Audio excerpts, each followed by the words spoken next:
Mwaswera bwanji ya Malawi nonse konse kumene muli chigawo chino chakumadzulo. This is Comrade Ntanyiwa pa Limpopo FM program imene tikuipangira ku Kaning'ina kumzuzu.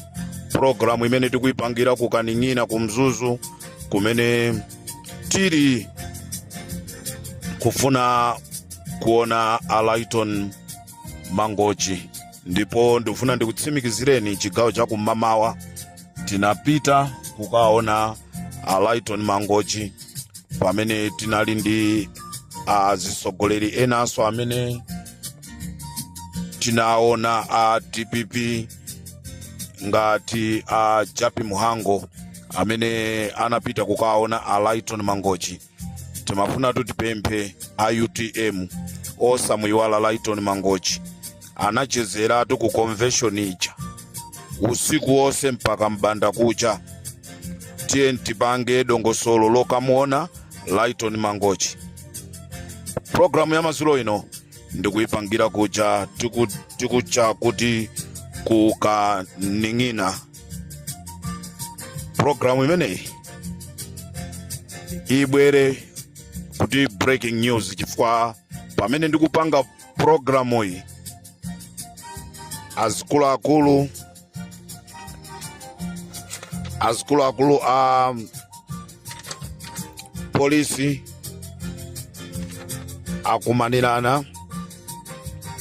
Ndikunena pano kuli meeting imene akumanirana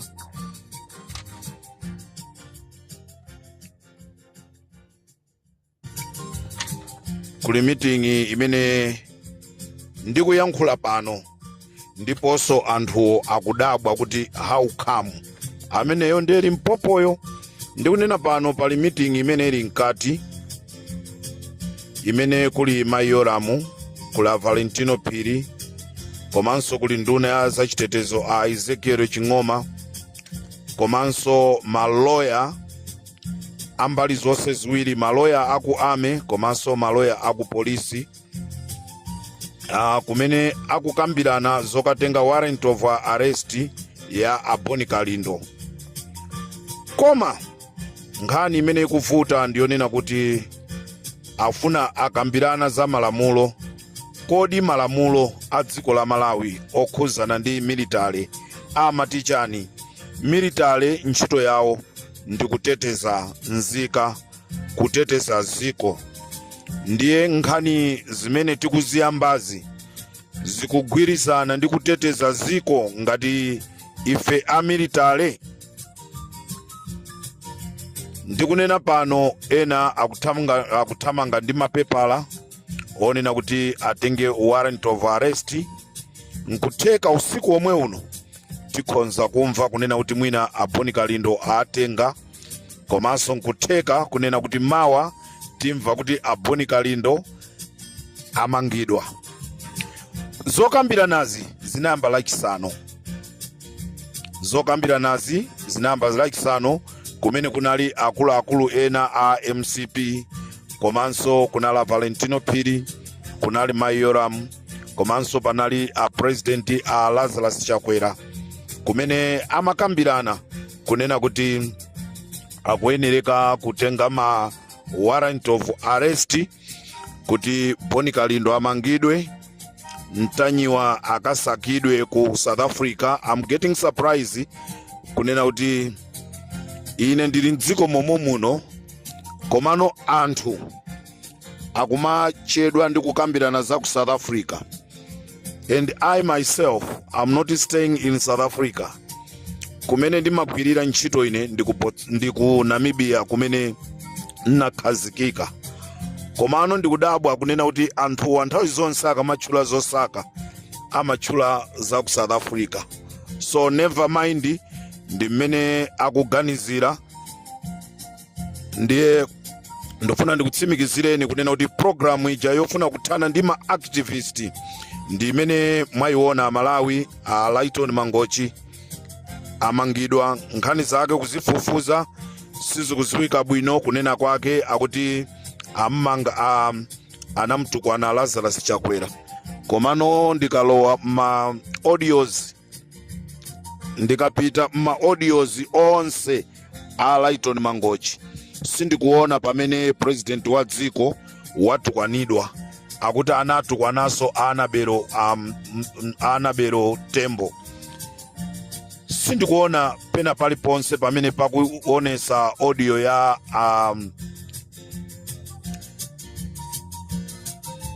Amangochi ikutukwana anthu amenewa. Izi ndi zifukwa zimene agwirira, komanso chifukwa china tinanena kunena kuti amamsunga Comrade Ntanyiwa ku nyumba kwawo. Uwu ndi umboni umene Abile Malata anakapereka kwa akulu awo. This is Comrade Ntanyiwa on Limpopo FM kuchoka ku Kaning'ina kuja ku Mzuzu.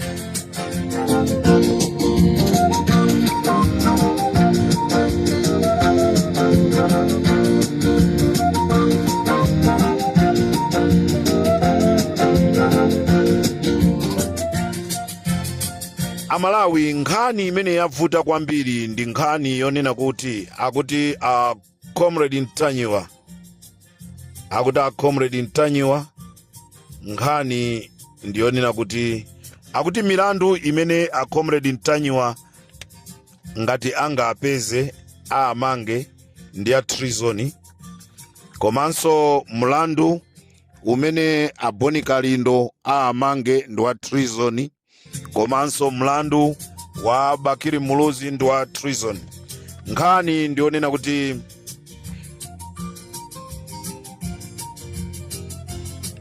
akunena kuti milandu yomwe agwirizana ndi ya treason, akuti anthu atatuwa akupanga undermine chitetezo cha dziko poulula zakatangale zomwe Valentino Phiri anachita pokuba ndalama 38 miliyoni ndi kanthu.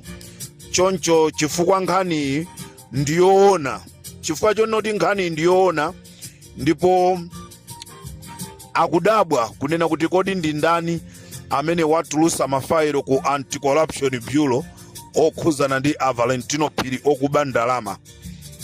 Mitu yakula chifukwa chonoti akamayenda mu kampasi asilikali angu acheukira ndi akumazifunsa mkati mwa mtima kunena kuti kodi nkhani ili paja siyanga. Amalawi, nkhani imene tinanena ya 38 miliyoni nkhani ija ndiona aisimikizira okha Valentino Phiri poyitanisa mkumano umene unayamba lachisanu wiki yatha, umene akhala kukambirana mpaka dzulo, ndipo Azam Talking ndikuti ali nkati kukambirana Ezekiel Chingoma komanso Valentino Phiri ndi Mayolamu, komanso ndati kuli maziloya awiri ambali zonse aku polisi komanso ku ame. Nkhani imene yavuta ndiyonena kuti Boni Kalindo anayankhula, anazuzula za mkumano umene anakumana Valentino Phiri ndi Mayolamu ndi kumakambirana za chitetezo zimene by the end of the day zinatsusaso anthuwo, chifukwa tinaona kuchilazulo anthu atamenyedwa. Onse awiri amagwira ntchito za chitetezo, koma chitetezo kuchilazulo chinasowa. Nde anthu chifukwa cha chimenechi mitu yawo sikugwira. Boni Kalindo ananena za chitetezo kunena kuti sizinayenereka kukhala choncho mgwirizano umene unalipo, chifukwa chonoti aame ntchito yawo ndi kuteteza dziko, pamene apolisi ndi amene ali ndi udindo wofuna kutetezaso anthu mzika za dziko la Malawi. Ndi Boni Kalindo mulandu umene akufuna kwa zenga ndi umenewo. Sopano Ntanyiwa mulandu umene akufuna kwa zenga aulula zobisika kunena kuti ku ameku kukuchitika zakatangale, ndipo mapepala ona enieni aliyese waona. Ndi chifukwa chani za apanga zimenezi Ntanyiwa pamenepa ndiyo kuti avula chirombo kudambwe, chichewa chomveka bwino, avula chirombo kudambwe. Komanso Wabakiri TV mulandu ndonena kuti akunena kuti Valentino Phiri amene wawo ali mugulu ndipo akukhuzidwa ndi imfa ya Klaus Chilima. ndi milandu imene akuikonza kunena kuti ngati ndikotheka akasaka anthu ndikuapeza aimbe milandu imeneyi. Amalawi konse kumene muli, let me tell you this, tili mudziko la democracy limene tiyenereka kuyankhula kwauza azisogoleri athu kunena kuti akakhala pamene popo ndi osogolera kuti zinthu ziziyenda bwino. So pano ngati ife anthu tikuona kuphinjika, we can't just sit and keep quiet without talking, without saying anything. Chifukwa tikakhala chete ndiye kuti tikukhutisidwa ndi zimene zikuchitikazo. So pano ngati sitikukhutisidwa ndi ufulu wathunso ifeyo tiyankhule. So pano ngati kuame kukuchitikidwa katangale, mwachisanzo ndili ndi nkhani imene ndifuna ndibwere nayo ya ku prison imene katundu wagulisidwa. Ndiye ndikufuna a Valentino Phiri, amayi Yolamu, nkhani imeneyi if you are serious muitenge so serious. Mukamati saka ifeyo tikufunanso wamkulu wa ndende amene ndibwere nayo mmawa wakuchikwawa amene iso akatengedwe, chifukwa chonena kuti anthu ena akufuna kwabwino aku America apereka thandizo ku ndende yathu yakuchikwawa, koma katundu yonseja watengedwa kwagulisidwa. Ndipo kumene wakagulisidwako ifeso tikukuziwa. Ndiye tikayankhula zimene zozo Amalawi chalakwika ndicha pamene mukutisaka wamkulu wa ndende wakuchikwawa nayenso akuyenerekanso kuti amayi Yolamu komanso inu a Valentino Phiri. Nangasi a Valentino Phiri mwayamba ntchito ya polisi, mwasiya ntchito yoteteza mzika, koma mwafuna kuti muziyasaka anthu. And I want to say this,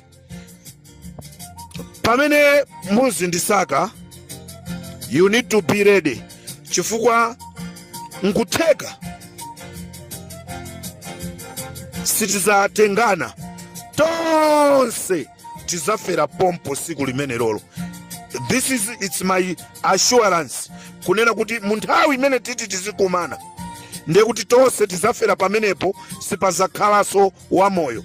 And now I'm commanding a Boni Kalindo kunena kuti with effect immediately a Boni Kalindo ndodo ikuyenerekaso kutuluka. This is Comrade Ntanywa on Limpopo FM.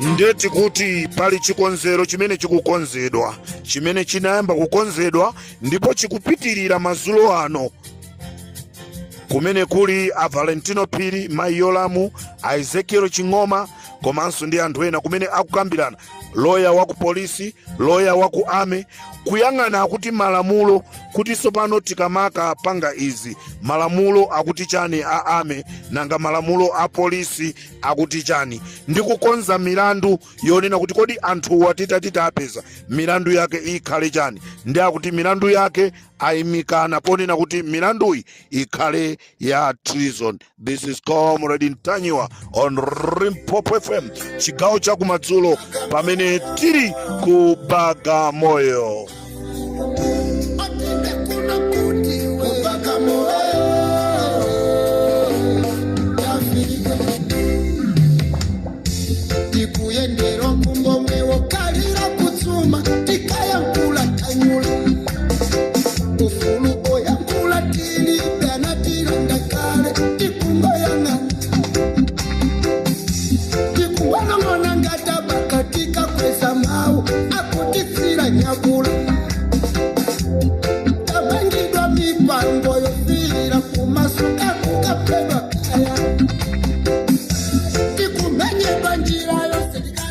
Amalawi ndikufuseni inuyo, ndikufuseni kunena kuti munthu uyuyu sanapite ku sukulu, limenelo likakale chimo, umene ukakhale mulandu.